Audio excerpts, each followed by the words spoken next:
Men Care Plus, where we're going to be talking about a comprehensive program that engages men, women, boys, and girls in fatherhood and caregiving in the pursuit of gender equality, health, and the prevention of violence. So thank you all very much for joining us today.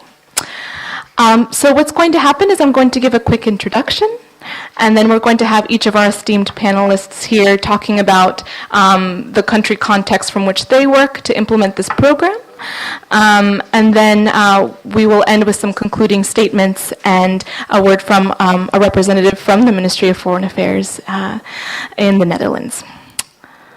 So before we begin to talk about the plus in Men Care Plus, we just wanted to give a bit of background on where this program actually came from.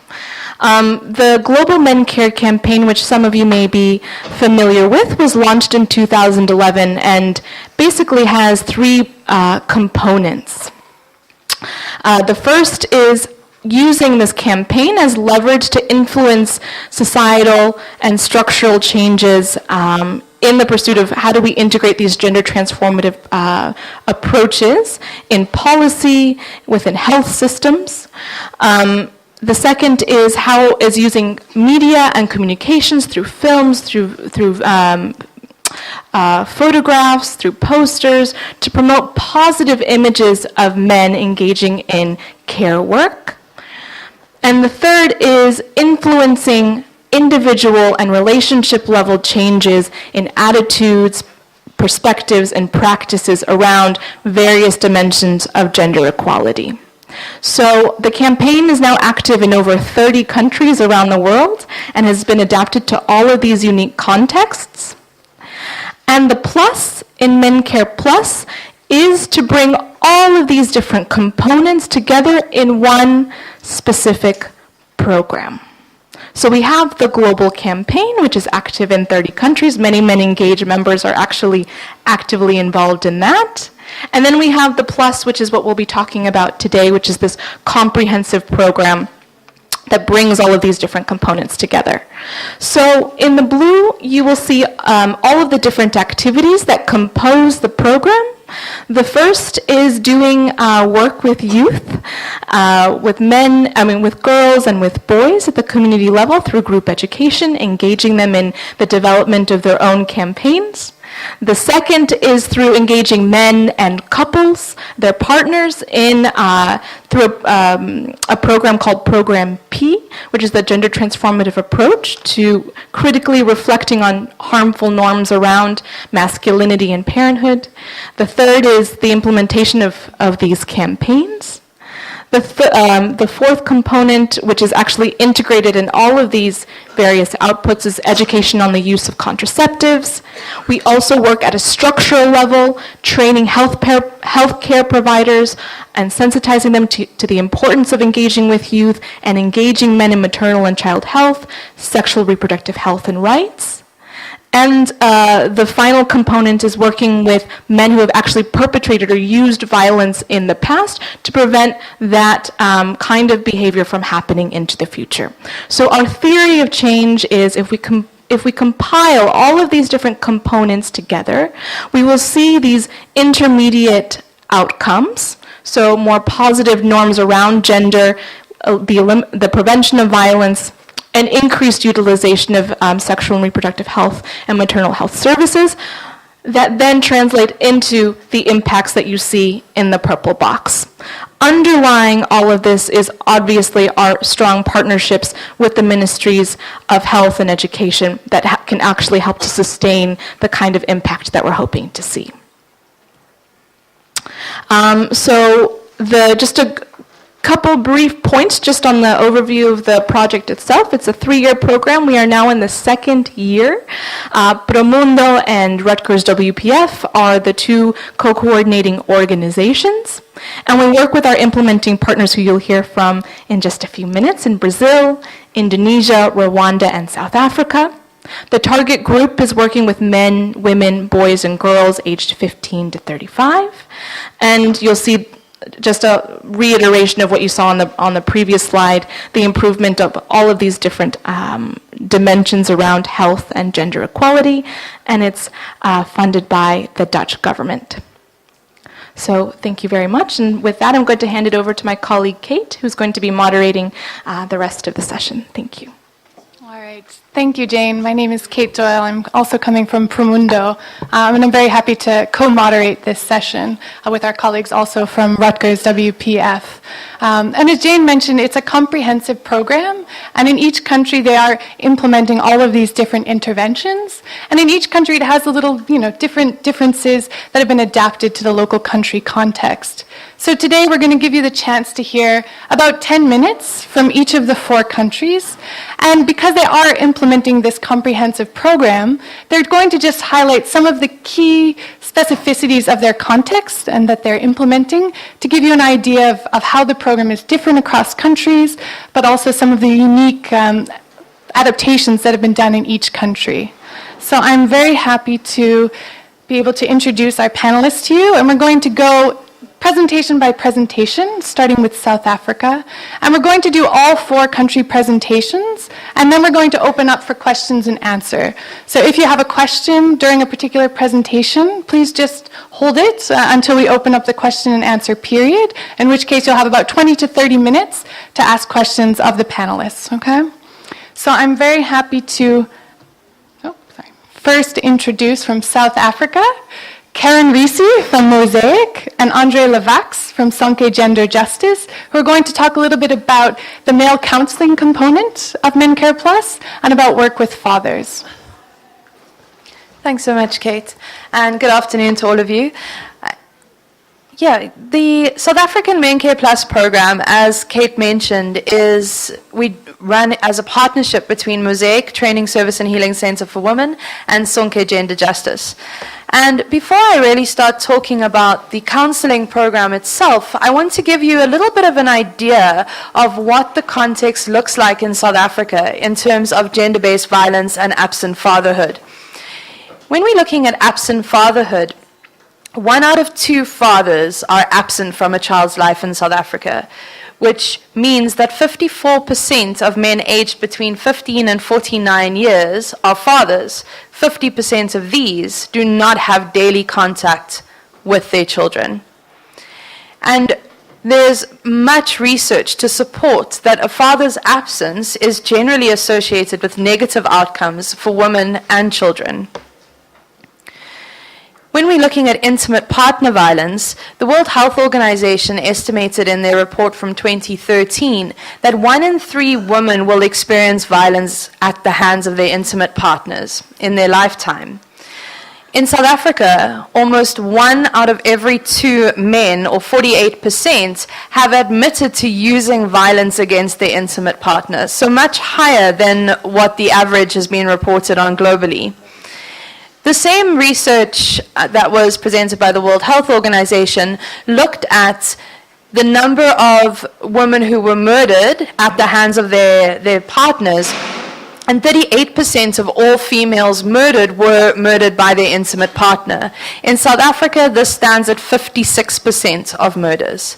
So we definitely see that there is a need to engage not only women in counseling services, but also men who are using this violence. So that then takes me on to the toolkit for men. We, as Mosaic, we worked with 3 organizations, in Rutgers WPF Indonesia, Rifka Anissa, as well as the Women's Crisis Center in Indonesia, on developing a male counseling toolkit, or the toolkit for men. And it really fills the gap for individual psychosocial services for men who use violence in their intimate relationships. When we started looking at this, we engaged with female victims of violence and asked them, why do you keep on returning to these relationships? And we just received an overwhelming response that, I don't want to leave. I love my partner, I just want the violence to stop. So it really came out of a need raised by victims of violence that we came up with the methodology being the toolkit for men. Now, when we look at the strengths of this toolkit for men, it really did create a space, a safe space for men to be vulnerable. You know, we look at society and vulnerability of men is frowned upon. It's looked at as unmasculine. And this really provides a space for men to confront their own ideas of masculinity and gender equality, and to relook at their relationship and their past, looking at what they've learned intergenerationally through their life cycle. It's an holistic program that actively includes the clients and the partner. So while we're working with the male clients, we also engage the partner as a monitor in the process for them to monitor, has there been growth, has there been change? And some of the positive outcomes that we have already seen in the program is that in terms of the intimate relationship, we've seen an increase in gender equitable decision making, increases in the division of care work, as well as improved communication, especially around anger management, or no longer using violence to solve problems, but rather actually speaking about it and engaging in different techniques. And then also looking at the family. We have so many stories and instances where children were too scared to go anywhere near their father. And through this program, through increased communication and a decrease in violence or elimination of violence in the home, we've really seen that children can now engage with both parents. And that has really had a dramatic effect on the family unit, as well as the extended family that can see this change happening. Thanks, Kate. So this is a picture of one of the families that actually were part of the program. And you can see that it's a very different picture to when the teenage children just didn't want anything to do with their father. So really, really amazing change that we see. Thanks. So when looking at the Toolkit for Men, we've looked at it and we've seen, yes, we're offering this program. But what opportunities are there for this program for expansion, for upscaling? And we've really looked at the counseling services being integrated into a larger system in South Africa. And one of the examples that I can use is a partnership that has been formed with the National Prosecuting Authority within our National Department of Justice, where we look at when couples approach the court for protection against a violent partner, this service is offered as an option to that couple should they wish to enter the program. So a way to just integrate it into the broader response to gender-based violence.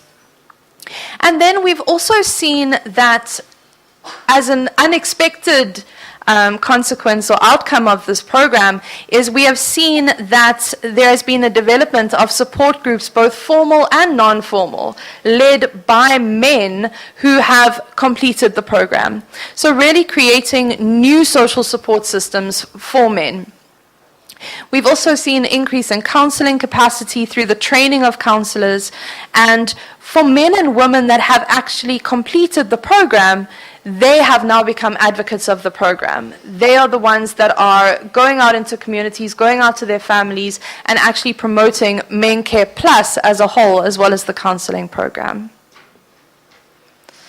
And then just briefly, some of the lessons that have been learned through the implementation of the Toolkit for Men is, first and foremost, I think that unequivocally I can say that the conclusion is that this is such an intrinsic part to a set of interventions that are aimed at addressing gender-based violence, as well as gender inequality and absent fatherhood.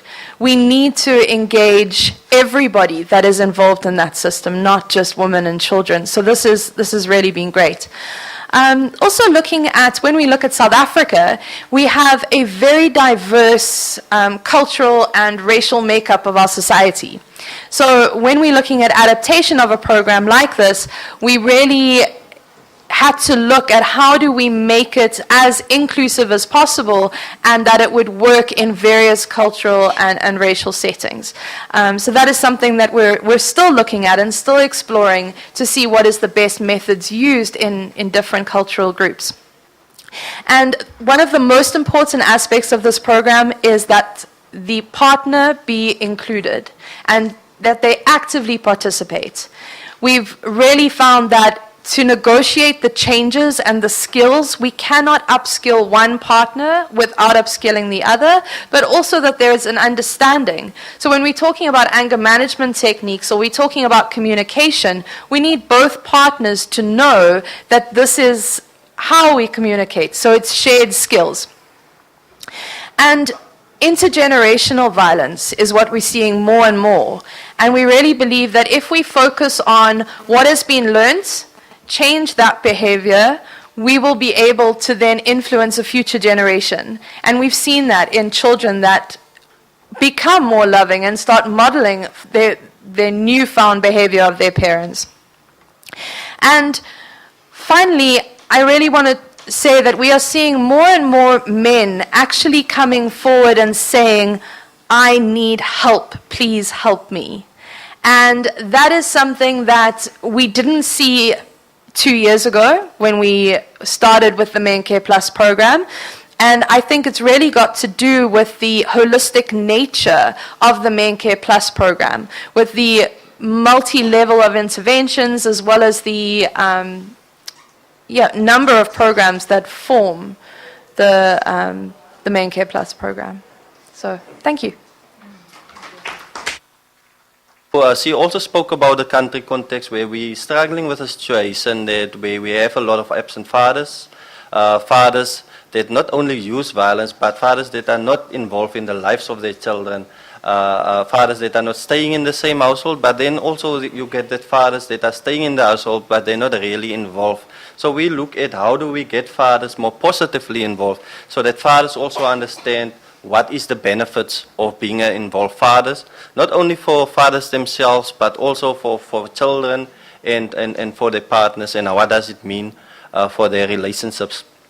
So Fathers Group provide fathers with a safe space on how do we talk about our issues. And what we found actually is that fathers feel that being able to share with other fathers on what is their challenges, what is the things that they struggle, it makes them feel welcome, it makes them feel open also to share some of those challenges, but also to get some advice from other fathers, and that it actually worked quite well. So it's also giving men the opportunity to, as Karen said, that we have a lot of diversity in our groups, a lot of issues around not only gender unequal relationships, but also cultural differences, and that actually impacts on how the quality of fathering the father provides, and how the quality and the level of involvement that fathers so in the family. So this groups really provide a safe environment, a safe space where we challenge those cultural issues. And what is actually working very well is that some of the fathers that we train to be facilitators, they comes from different backgrounds, and they will be able to share their cultural issues and talk about those things. And some of those fathers is fathers that really participated in our group sessions, and after participated, they feel so excited to become part of their family life and being involved, but also to get involved in the community, become facilitators themselves. So we give them different options, and some of them are really being useful in that sense of care. So we give fathers also the opportunities to challenge the negative intergenerational norms and so on, to understand how did my father's fathering and my grandfather's fathering impact on the type of father that I am. So how do we go back and understand where we come from, address those kind of things, address those challenges before we move on. That is quite an emotional session, and fathers really open up and understand on what is it to be a father, but also what is it to be a man. Okay, should I just quickly, yeah. Yes, so some of the positive outcomes that we've seen a shift in care patterns, some change in gender norms. Fathers really feels like I want to be before they start it, they talk about what is care. Men, we shouldn't care, we shouldn't be involved. This is a woman's job, and this is my job as a father. Father should be in charge, the head of the household, and so on. So as the groups goes on, you see fathers open up, share their experience, share their shortcomings, but also you see also the shift in the type of caring duties. We give them some homework, go discuss this with your partners, and you see those kind of change. So we also see after implementation of a program, that fathers understand what my behavior, what my negative behavior, the issues around substance abuse, how did that affect my family, how did it affect me, and you start seeing also that kind of changes in that type of behavior. So we can move on. So some of the strength, and I'm not going through everything. What we see, and I've mentioned increase in father involvement. We see improvement of communication between parent and couple, but we also see increases in communication between father and child. Responsible fathering practices, shifts in care patterns, and changed views on discipline. So this is some of the fathers that went through our sessions, and I'm only going to use one as an example. Tuzamile, which is 23, is a father of a 2-year-old son, and he's saying that before I before I came here, I used to always lose my girlfriends, and I didn't understand why. Now I've learned to question who I am, that is as a person. I understand that I can't make decisions for others. I have to respect them. I've also changed my view on spanking. I used to use a rod. Now I know that it makes things worse. I know it is better to talk to each other. So those is the kind of things that men go through and experience, and because we provide a safe space, they are more open to change. So can we move on? Just lastly, some of the opportunities, and I know my time is up. So what we've realized through our intervention is that we need to look at other partners. There's a lot of structural things within the environment that sometimes prevent men to become more involved in care work. And what we've done is that we've now started with a couple of partnerships with, for instance, National Association of Social Work, National Department of Social Development, and part of that partnership is to see how do we unblock the barriers for father involvement, train social workers to engage fathers in some of the care and protection of their children. So we also look, as we are working on multiple levels, we look at how do we also change the views in the community about fathering, so that it also provides a safe environment for fathers to become more involved in their with their children. We have a lot of community dialogues, for instance, with fathers and stakeholders, so that fathers view out what is the fears in their communities. After our group sessions, we also give fathers opportunity to become part of structures in the communities, like community action teams, where fathers become involved in issues around fathers and child protection and family life within their communities. And then just lastly, we believe in family strengthening and a family strengthening approach. And what we try to do is that after fathers graduated, is to become a part of family fun activities where they really get involved in family life and experience what is it be to be part of a positive family life. And then as well as a couple of sessions. Thank you very much. Thank you very much to Karen and Andre. Next, I'm very happy to introduce Marco Martins from Promundo, and he's going to talk about the work with the health sector and linking communities in the health sector in Brazil. Thank you, Kate, for the introduction. Good afternoon, everyone.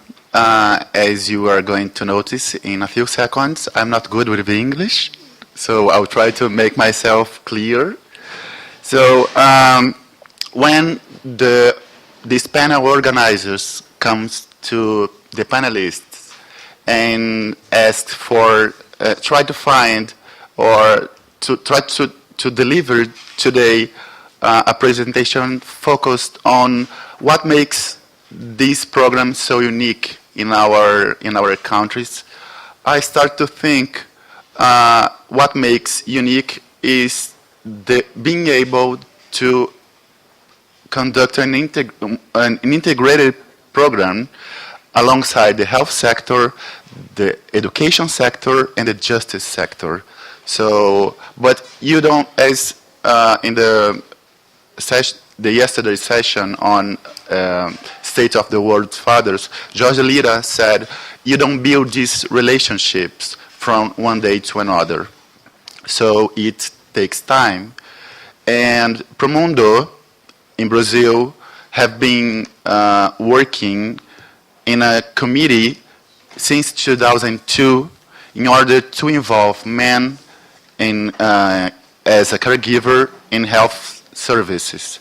So this group is integrated by civil society, for government, for education sector, for researchers, for people from university and regular people. So the reason to us to be able to implement the actions has to be with this relationship and keep investing in these relationships. So, but even working on this, that doesn't make the things easier.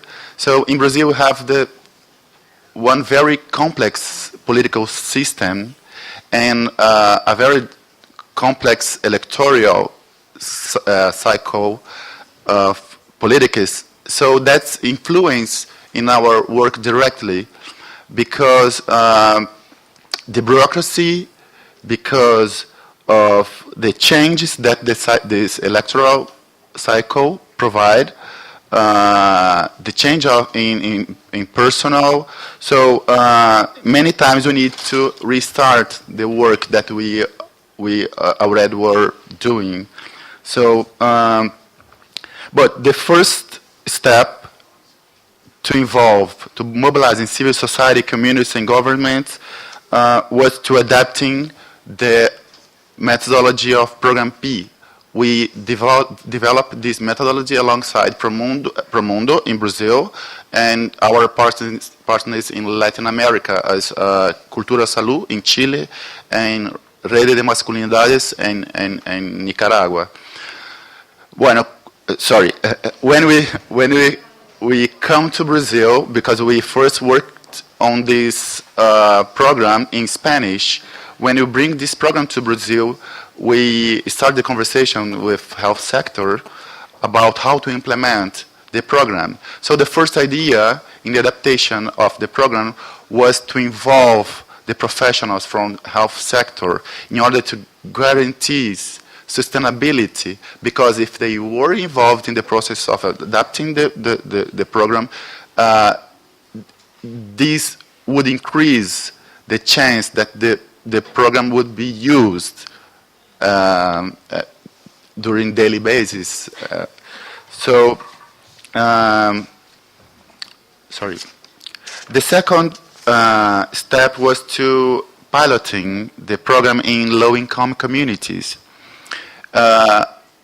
Even having this partnership with health sectors, we face some barriers to implement. So we decided, because first we intend to start doing conducting group education with men and couples in the health unities. But because of the bureaucracy, we changed a little bit our plans, and we went through communities. So this process showed that a way that make to guarantee sustainability once the community mobilized on the importance of the involvement with fatherhood and caregiving, are motivated to influence the health sector to implement actions to involve men in health services, to involve men in prenatal consults. Sorry. Yeah. Thank you. So during during the 17 years of the work that Promundo is developing, we figured out that combining campaigns to the group education